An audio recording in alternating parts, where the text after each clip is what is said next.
And I've been in sales my entire life. I've worked for myself my entire life, and what I know is the top 10% of salespeople are absolutely diligent in how they spend their time.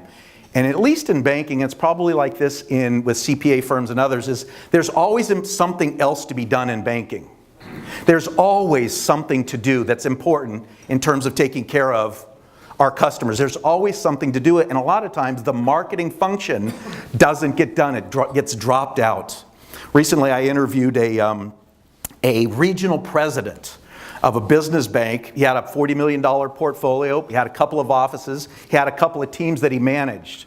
And he still managed to spend 8 hours a week developing business. Now you think of the administrative and credit responsibilities that a regional president has, and that guy was able to dedicate 8 hours a week to sending out emails, making phone calls, inviting people to breakfast, lunch, coffee meetings, getting face to face. How did he do that? Disciplined with his time. So, thinking differently, it's all about thinking differently, and I'm constantly talking with my clients about innovation can never be birthed from a closed or satisfied mind.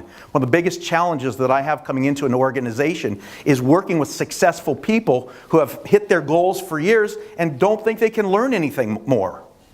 And that inertia, that resistance is innate to human beings. And so one of the best things, and our industry and everything is changing. I think we're all being challenged to reinvent ourselves today constantly. Constantly, we have to evolve.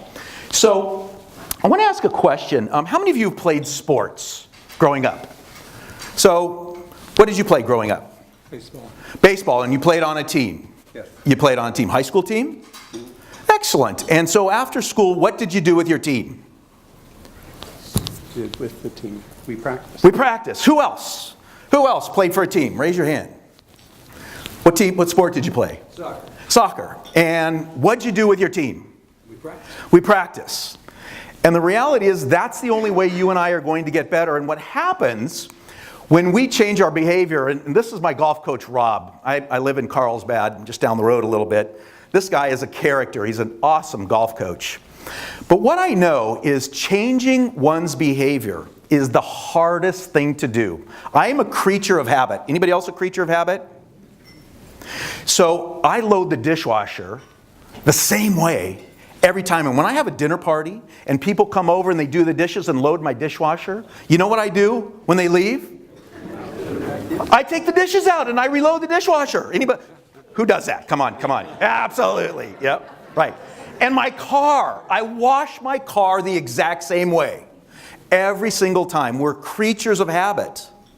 And what I know about my habits is they make me very comfortable and they keep me very safe. But they don't allow me to grow. Our habits keep us very safe and very comfortable, but they don't allow us to grow. And when I'm uncomfortable, when I have that feeling in the pit of my stomach, you know what I'm talking about?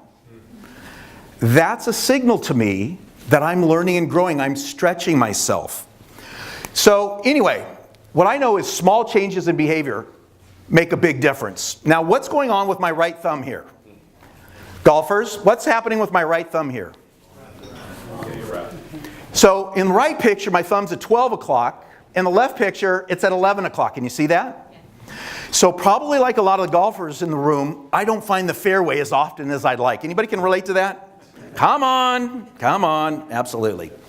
So, so Rob videotapes me when I take a lesson. And I was complaining about not hitting the fairways and not hitting the greens enough. And he videotapes me, and he was so excited on this one day. He's like, oh my God, I saw the problem, Ray. And he said, I want you to move your thumb from 12 o'clock to 11 o'clock. Now, you wouldn't think that change would make me uncomfortable, would you? It's a small thing, right? I was so uncomfortable for about 24 swings. But here's what's interesting about that subtle shift is the consistency of my ball flight was better. I had better trajectory and I had more consistency, that tiny little change. But folks, it was so uncomfortable. And so the material I'm going to share with you in this presentation will absolutely work, but here's what I absolutely promise you is what? You're going to be uncomfortable.